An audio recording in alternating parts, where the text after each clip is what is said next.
Pack leader Grex crouched low behind the crystalline formations, his 6 legs shifting nervously as he observed the bizarre scene unfolding in the valley below. The human, that strange, bipedal creature they had been tracking for 3 solar. Cycles sat cross-legged in the dirt, making soft sounds toward the 2 Catherian cubs huddled against its side. "This defies all logic," whispered Hunt Sister Vela, her photosynthetic patches flickering with agitation. "The cubs should have been consumed by now." The Catherian species was known throughout the galaxy for their ferocity. Even their young possessed razor-sharp claws and venomous bite glands that could fell creatures twice their size. Adult Catherians were apex predators on 17 different worlds. Yet these 2 cubs, orphaned when their mother had been killed in a mining accident, seemed utterly docile in the human's presence. "Observe," Grex commanded his pack, his translator collar converting his bioelectric pulses into standard galactic. "The human presents food." Below, the human, a female named Dr. Sarah Chen, according to the research station's records, held out strips of processed protein.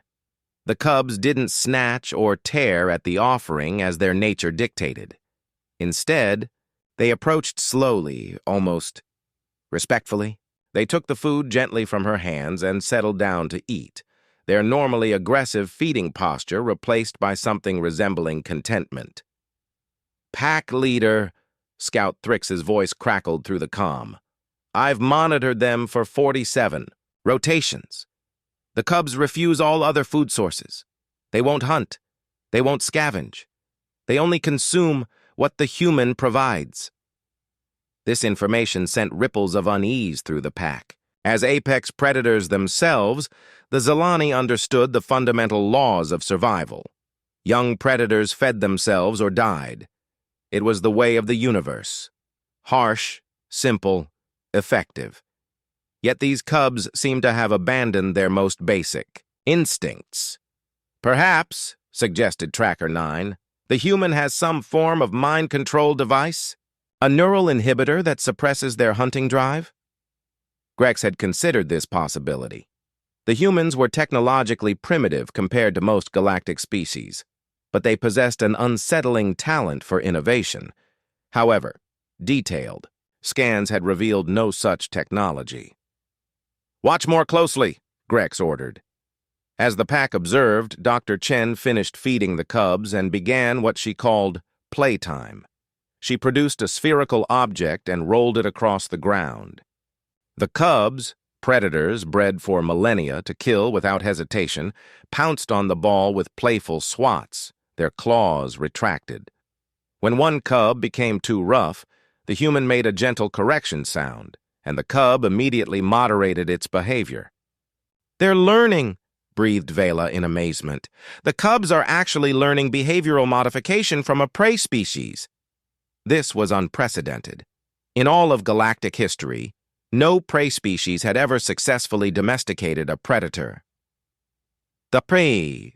Natural order simply didn't permit it. Predators consumed prey. It was a fundamental law of biology, as immutable as gravity or thermodynamics. 3 days later, pack leader Grex made a decision that would have been unthinkable to his ancestors. He approached the human research station alone, his weapons sealed and his approach deliberately non-threatening. Dr. Chen looked up from her data pad as he emerged from the tree line. She showed no fear, another incomprehensible human trait, and simply nodded in greeting. "You've been watching," she said in accented galactic standard. "I wondered when you'd introduce yourself." "Your behavior toward the cubs defies explanation," Grex stated bluntly.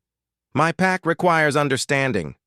Sarah set down her data pad and gestured toward the cubs, who were currently napping in a patch of sunlight. "What specifically confuses you? You feed them, yet gain no tactical advantage. You protect them, yet they cannot increase your hunting success. You expend resources on creatures that offer no reproductive benefit to your genetic line." Grex's photosynthetic patches flickered rapidly. By all logical analysis, your actions should have resulted in your death cycles ago. Sarah was quiet, for a long moment watching the sleeping cubs. You see them as predators first, she finally said. I see them as children. Children become adults. Adults become competitors or threats. Not these children. Sarah's voice carried a strange quality, warm, protective, infinitely patient. These children lost their mother. They're scared, confused, and hungry. Yes, they're predators by nature, but they're also babies who need care, comfort, and guidance. But they only eat when you provide food, Grex pressed. This dependency makes no evolutionary sense. They don't see me as a food source, Sarah explained. They see me as safety, as family. When you're part of a family, you share meals together. You take care of each other. The concept of family extending beyond genetic lines was known in galactic society, but typically only among species that had already formed social bonds. The idea that a prey species could create such bonds with predators seemed impossible. Watch, Sarah said softly. She called to the cubs, who immediately bounded over with obvious joy. She scratched behind their ears, a gesture that should have triggered their bite response but instead produced a strange vibrating sound. They trust me completely. In return, I've earned the right to guide their development. Over the following weeks, Grex and his pack continued to observe. They watched Dr. Chen teach the cubs to retract their claws during play. They saw her reward gentle behavior with extra food and attention. Most remarkably, they witnessed her teaching the cubs to hunt, not for survival, but as a controlled activity with boundaries and rules. She's not suppressing their nature, Vela observed during one of their surveillance sessions. She's refining it. The cubs were learning to be apex predators, but apex predators with conscience, with restraint, with the ability to distinguish between necessity and cruelty. They were becoming something new, predators that chose when and how to apply their deadly skills. Pack leader, Thrix reported from his monitoring post. The cubs just shared their food with the human. This stopped Grex cold. Sharing food was the ultimate expression of pack loyalty among predators. It indicated complete trust, acceptance, and commitment to mutual survival. The cubs weren't just accepting Dr. Chen as their provider. They were accepting her as their pack leader. When Dr. Chen's research assignment ended and she prepared to leave the planet, the cubs' distress was obvious. They refused to eat for 2 days, despite the research station staff's attempts to feed them. They waited by the landing pad, making plaintive calls toward the sky. It was then that Grex understood. The human hadn't created dependency, she had created loyalty. The cubs weren't eating because they couldn't conceive of betraying their pack leader by accepting food from others. In their minds, eating without her presence would be a fundamental violation of pack law. Grex made his second unprecedented decision. He approached Dr. Chen at the landing pad as she prepared to board the transport. "The cubs should go with you," he said without preamble. Sarah looked surprised. "The research directive specifically prohibits removing native species from their homeworld." "These are no longer merely native species," Grex replied. "They are something new, something that exists only in relation to you." He paused, choosing his words carefully. "You have created a pack bond that transcends species barriers. To break it now would be cruel." 3 months later, Grex received a transmission from Dr. Chen.